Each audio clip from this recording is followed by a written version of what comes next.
Comment puis-je m'assurer que lorsque je m'assois pour travailler, je suis vraiment concentré et ne tombe pas dans une ornière de distraction? Après tout, le simple fait de m'asseoir à mon bureau ne garantit pas que je vais être productif. L'une de mes citations préférées du livre Deep Work de Cal Newport est son équation de la productivité.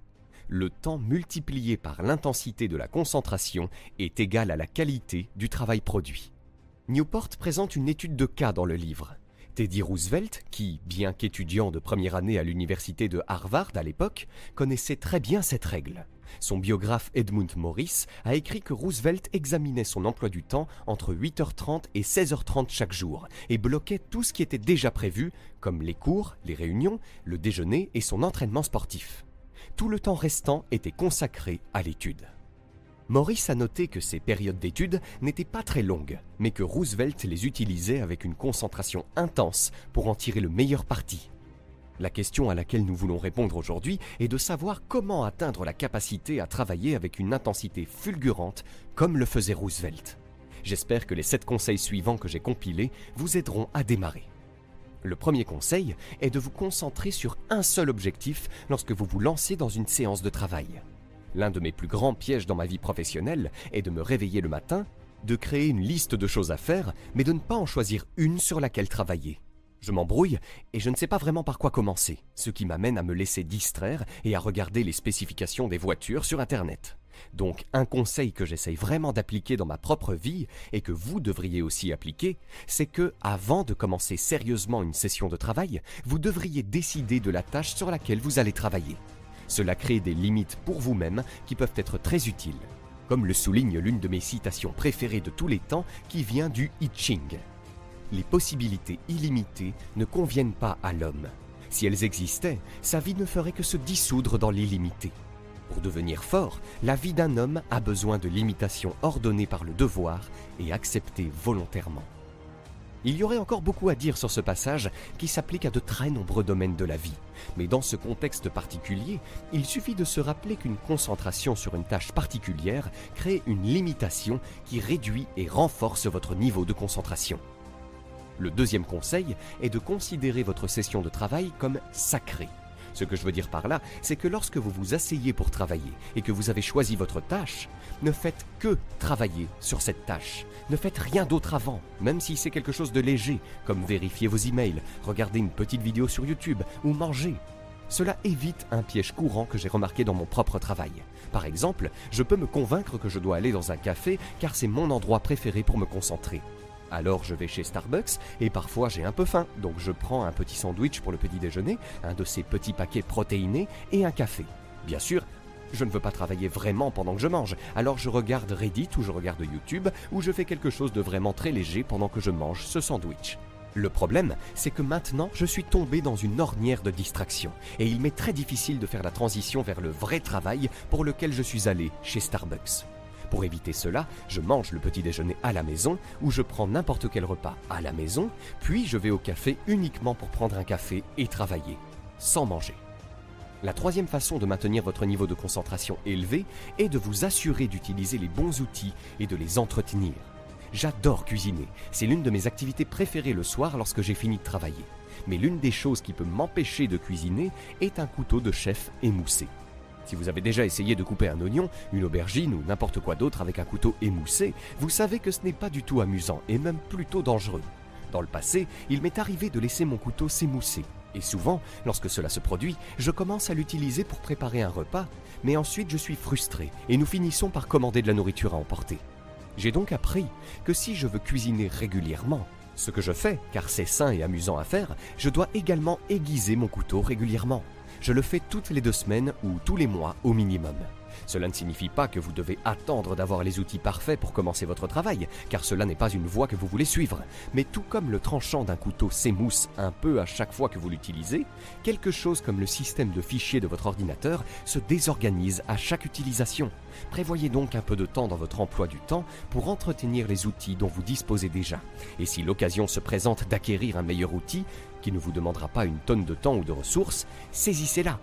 Voici maintenant le 4e conseil et le moins amusant de cette liste. Si vous voulez travailler avec ce niveau d'intensité foudroyant, si vous voulez être comme Teddy Roosevelt, vous devez vous entraîner. Une éthique de travail intense est quelque chose qui se construit avec le temps, tout comme les callosités sur les mains d'un bûcheron. Lorsque vous commencez, vous êtes peut-être capable de vous concentrer intensément pendant 20 minutes, mais jour après jour, en continuant à le faire, votre capacité à vous concentrer augmentera et se renforcera. Il y a quelques années, j'ai réalisé que je ne lisais pas autant de livres que je le voulais. Alors j'ai parié 100 $ avec mon ami que je lirais 25 pages chaque jour pendant 3 mois. Au début de ce défi, j'ai trouvé très difficile de lire 25 pages par jour, surtout si le livre que j'avais choisi était très technique ou axé sur les détails. Mais quelque chose d'intéressant s'est produit au fil des mois. Plus tard dans le défi, j'ai trouvé qu'il était vraiment facile de se concentrer intensément sur ces 25 pages, même si cela me prenait 1 heure entière à lire jusqu'à ce que j'ai terminé. Donc, si vos premières tentatives pour travailler avec ce niveau de concentration intense semblent difficiles, rappelez-vous qu'avec le temps, cela deviendra plus facile et que votre capacité à vous concentrer s'améliorera. Le 5e conseil consiste à utiliser des minuteurs pour vous guider dans votre travail, mais à laisser une marge de manœuvre à la fin de ces minuteurs dans votre emploi du temps. Sur ma chaîne, je parle souvent de la technique Pomodoro, qui consiste à régler un minuteur sur 25 minutes et à travailler sur la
tâche que vous avez sélectionnée et rien d'autre jusqu'à ce que le minuteur sonne. Cependant, de nombreuses personnes ont tendance à penser qu'elles doivent obligatoirement faire une pause à la fin de cette session Pomodoro, mais ce n'est pas obligatoire. Pour moi, la session Pomodoro est simplement un moyen de commencer à travailler et de surmonter la résistance initiale à l'accomplissement de la tâche. Mais une fois que je suis plongé dans mon travail, je travaille souvent pendant 1 heure ou plus. Je ne fais pas attention au minuteur lorsqu'il sonne. Le fait est que cela peut...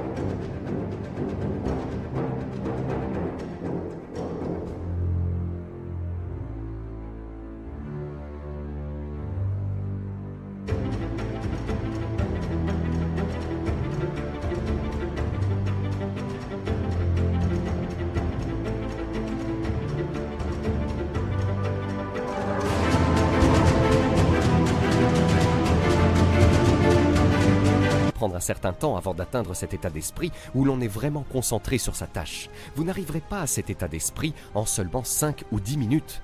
Donc la technique Pomodoro n'est qu'un moyen de commencer à travailler. Laissez-vous travailler au-delà de la fin du minuteur, mais ne vous accordez pas trop de temps non plus. La pression du temps peut être un facteur de motivation très puissant. Comme l'a dit un jour l'auteur Adriana Trigiani, il n'y a rien dont un artiste ait plus besoin, plus encore que d'excellents outils et de l'endurance qu'une date limite. Le 6e principe est le mieux exprimé par l'artiste. Sans une grande solitude, aucun travail sérieux n'est possible. Si vous voulez être capable de vous concentrer intensément sur votre travail et obtenir un résultat créatif de qualité, vous devez le faire pour la plupart seul. Bien sûr, il y a des exceptions à cela et de bons travaux de collaboration sont réalisés en équipe. Toutefois, souvent, la meilleure façon pour les équipes de travailler est de se réunir pour de courtes périodes, de communiquer, de collaborer, puis de laisser chacun travailler seul pour se concentrer sur la partie du projet qui lui a été attribuée. Il peut également y avoir des moments où travailler avec un partenaire pendant une session de travail complète fonctionne bien. Par exemple, lorsque j'ai pris des cours de statistique en 2e année, j'avais une partenaire qui venait dans mon dortoir chaque fois que nous avions un devoir à faire. Nous le faisions ensemble, mais j'ai conclu de cette expérience que, premièrement, je n'étais pas vraiment ami avec cette personne. Elle se présentait, nous faisions notre travail, et c'était à peu près tout ce que nous faisions ensemble. Deuxièmement, les statistiques sont un sujet particulier, où vous pouvez arriver à la réponse de manière très logique. Les mathématiques fonctionnent de cette façon. Cependant, si vous écrivez quelque chose ou créez quelque chose qui nécessite un esprit plus créatif, il vaut mieux le faire seul. En outre, travailler avec des partenaires d'études qui sont des amis peut signifier que la conversation dérive inévitablement sur d'autres sujets que votre devoir. Enfin, le conseil numéro 7 consiste à donner du temps pour récupérer. Personne ne peut travailler intensément tout le temps, et si vous essayez de le faire, vous finirez par vous épuiser. Il est donc important de profiter de l'envers de l'équation de la productivité. Si vous voulez vous concentrer intensément sur votre travail, il est conseillé de consacrer un peu de temps à travailler et le temps restant, vous pouvez l'utiliser pour vous détendre, jouer à des jeux vidéo, poursuivre des activités qui vous intéressent vraiment ou sortir avec des amis. Tout ce temps passé à vous détendre peut ne pas sembler productif sur le moment, mais il vous laissera frais et dispo et vous permettra de vous concentrer avec une intensité fulgurante la prochaine fois que vous devrez travailler. À présent, vous pouvez découvrir gratuitement 5 idées de chaîne YouTube pour générer 1 000 € par mois sans montrer votre visage, en cliquant sur le premier lien dans la description de cette vidéo. Et si vous avez aimé cette vidéo, cliquez sur le bouton j'aime et abonnez-vous à la chaîne maintenant pour ne rien rater.